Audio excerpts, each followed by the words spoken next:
చిరావూరి గారి పైన చేతబడి జరిగిందా?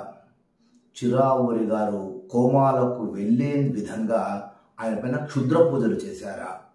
ఈ విషయాలన్నీ కూడా నేను ఇప్పుడు మీకు క్లారిటీగా ఈ వీడియోలో తెలియజేస్తాను.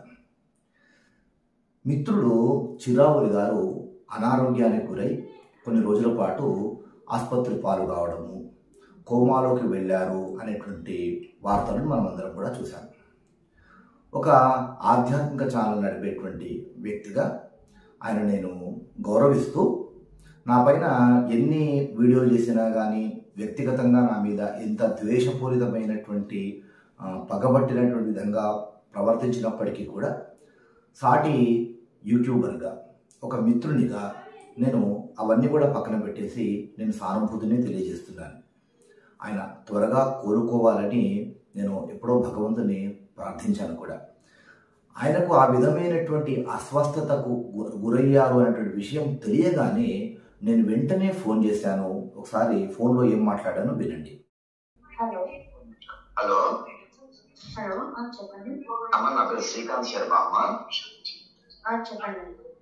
ఎవరు మాట్లాడుతున్నారమ్మా? నేను వన్ పర్సనల్ సెక్రటరీ అండి. చెప్పండి. ఓకే ఓకే అమ్మా. మీ పేరమ్మా? అంజలి. చెప్పండి. అంజలి గారు, నా పేరు శ్రీకాంత్ శర్మ, హిందూ ధర్మ చక్ర ఫౌండర్. చెప్పండి సార్. ఏమైందమ్మా అసలు? ఏంటి, ఎలా ఉంది పరిస్థితి? ఏం జరిగింది? ఆయనకి అనుకోకుండా షుగర్, బీపీ ఇవన్నీ ఉన్నాయి కదండి. ఒకసారిగా అవన్నీ హై అయిపోవడం, ఆయన కింద పడిపోయారు. పిట్స్ లాగా వచ్చి స్ట్రోక్ లాగా రావడం జరిగింది.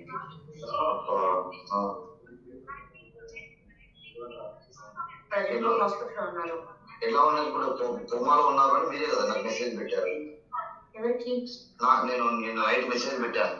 చిరావూరి గారు కోమాలో ఉన్నారండి అని పెట్టారు నాకు. అవునా, కోమాలోనే ఉన్నారా ఇంకా? ఎందుకంటే కొంచెం సేపు మంచిగా మాట్లాడడం, మళ్ళీ కోమాలోకి వెళ్ళిపోవడం అట్లా. అంటే బాగా నిద్ర 5 days క్రితం నుంచి ఉన్నారు. అంటే జస్ట్ నిన్న మా ఆఫ్టర్నూన్ నుంచి కొంచెం మన స్టోర్కి వస్తున్నారు కానీ బట్ అంతగా లేదనమాట. అంటే చూపు కానీ ఇవన్నీ సరిగ్గా లేవు. అందుకని డాక్టర్స్ కొంచెం అబ్జర్వేషన్ లో ఉంచుతున్నారు. అంటే సర్జరీ చేయాల్సి వస్తుందని ఏంటనే తెలియదు. మనం ఇక్కడ రామన్పూర్ సైడ్ లో హాస్పిటల్. కొంచెం సరే కొంచెం డాక్టర్స్ చూస్తున్నారు.